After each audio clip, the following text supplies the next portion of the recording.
It's called an earthquake.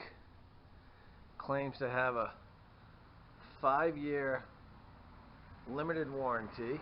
It's a 5-ton electric log splitter, and I bought it at North 40. Alright, so it came without the pegs for the wheels. Pegs go right there, unless they're in here or here, but they're not. So,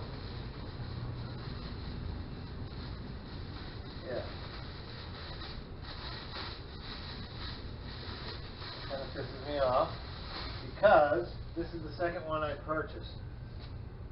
And the first one was leaking hydraulic fluid.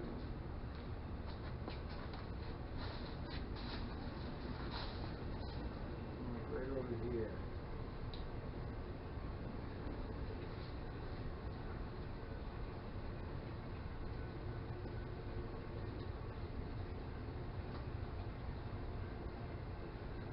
It was leaking over here somewhere.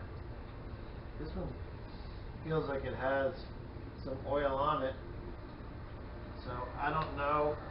This one may have been returned also.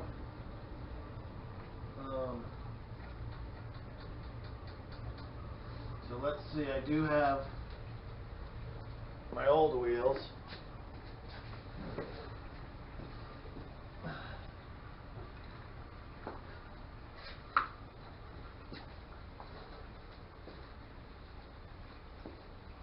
So these are the wheels. Those are the things I'm talking about. That's what we're missing. These little metal things. They're not in here. So either somebody returned it, or this company is at this point. I think it's called the earthquake log splitter. My review so far on this log splitter is getting worse because of these things not being there. These are the old wheels. They're even cooler than the. Maybe we can get some mojo going, because right now earthquake is. What happened here? Earthquake is now becoming a regular natural disaster. So that's where we are with earthquake in their splitter. Right now, we've already returned one. We're on our second one, and we didn't have these little pegs for the wheels. And now I can't get this one. Now it's opening up. So those are on there. That's the wheels. I didn't even use the new wheels. These actually feel a little bit heavier, but it doesn't matter because I don't have any pegs for it. So that's that.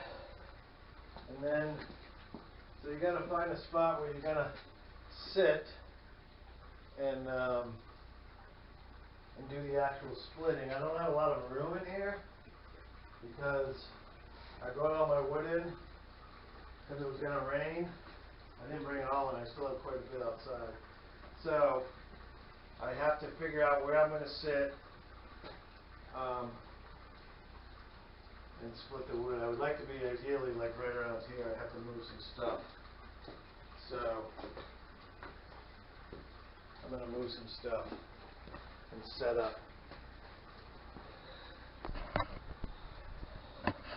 I will show you how the log splitter works. You have to push this button. That's basically all you do. And then you push this little handle down. There's a handle right here. And you push that down, and it moves this forward, and it splits the log. But I'll show you when I get it set up. So that's my setup. This is my seat right here. I bought that at Walmart. Creepers. I've replaced every wheel except this one, and that one needs to be replaced. So all the other ones I've replaced. so yeah, probably for the price it was fine, but it gets me what I need. And then this thing, we'll see. So these things, there's a little piece of paper I need to take off.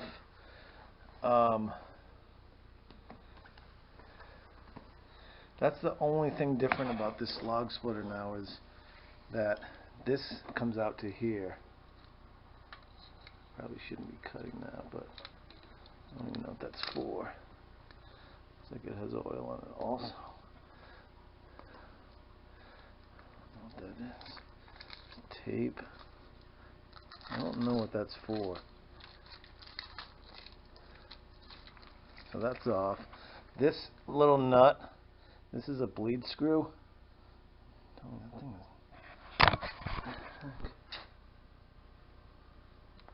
So that comes out.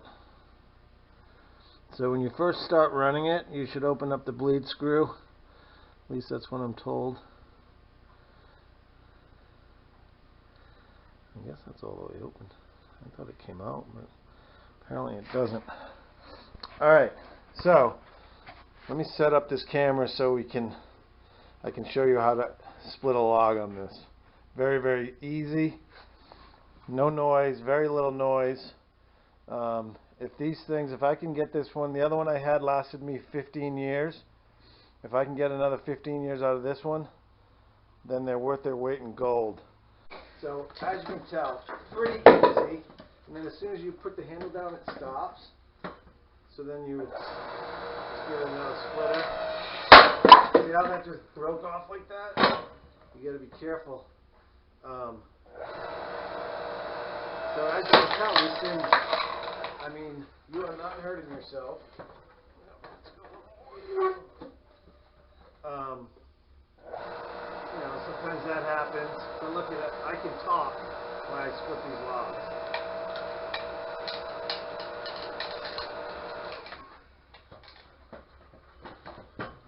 Then it goes all the way back by itself. You know, those for me, these pieces right here are kind of big. My stove's not huge. I'll show you my stove.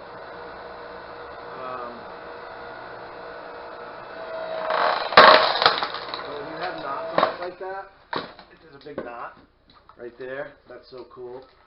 And sometimes they split harder. So I just kind of do a thing where I just split and then I'll stack. You know, this wood right here is just pine. Nothing spectacular about it. Some people wouldn't even burn this. I have no problem. You do have to clean your chimney every year, which I did. I think one year I did not clean my chimney, and we had a fire. But the pipe that you use on your wood stove, they call it zero clearance.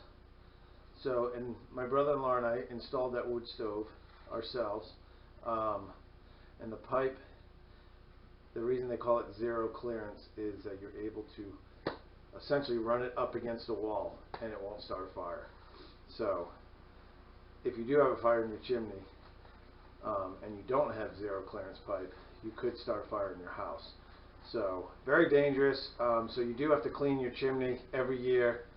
If you're not comfortable getting on your roof, it's pretty simple to clean your chimney and get your stove in really good working order. I'll show you the stuff that I did on my stove this year.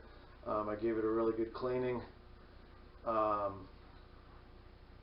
And yeah, I had a lot of soot. I did have a lot of soot, the most I've ever had, so I'm not sure why. It's probably because I'm burning, you know, I don't want to say cheaper, but it is cheaper. Some people only burn tamarack and like red fir. I don't have that luxury. All this wood I got in here, and I'll show it to you. Everything I got in here, I got for free. So, and this pretty much will heat my house for the whole winter. So we'll look at it when it's done, the stack, and how much I got done today. I'm not going to have you watch me cut firewood. I'm not swinging an axe, I'm pushing it back. I do have an axe. I probably have split maybe. That's a big piece of wood. So I don't really like those big pieces in the fireplace, but I feel good sometimes when you going to bed. This piece gets thrown up. That one's long. I'm going to clean the fireplace. It's a little rotten. Yeah. Fine. These little things, some of them have handles.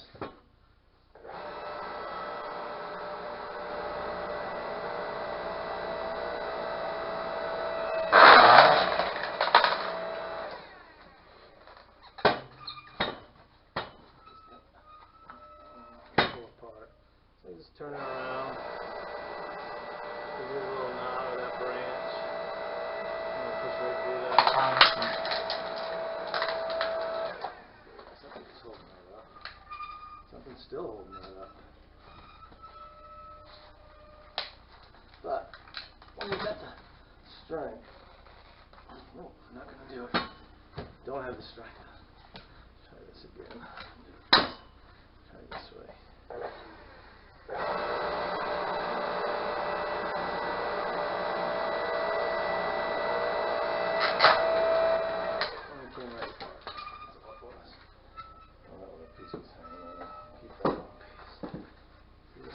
Why was that hanging on? You know, the branch has something to do with it. See how it stayed connected? So sometimes, like that was just a little piece of wood and it's a pain in the butt.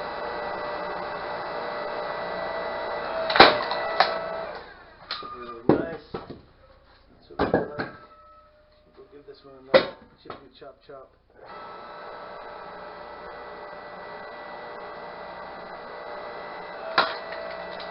Split it like butter. Go down a little further if you want to start filling that in now. Instead of full row, we will see.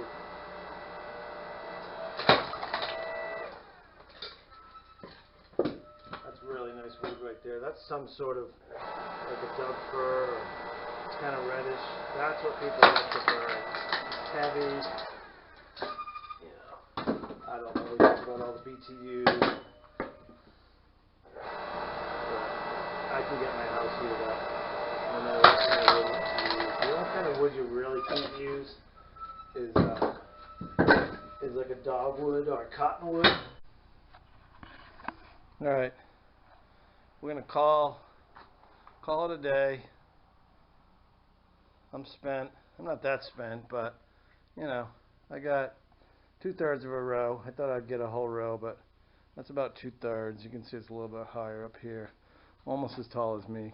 Gotta get it like maybe that much higher. So, yeah, it's a little messy. I mean, after I'm done, I'll sweep this all up. There's the splitter. Seems to be working fine. I surround myself with wood. As you can tell, this wood as far as the eye can see. So I'm going to shut these lights off when I'm done in here.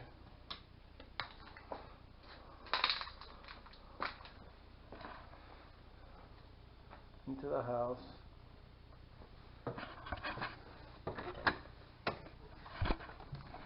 That's what it's all for right there.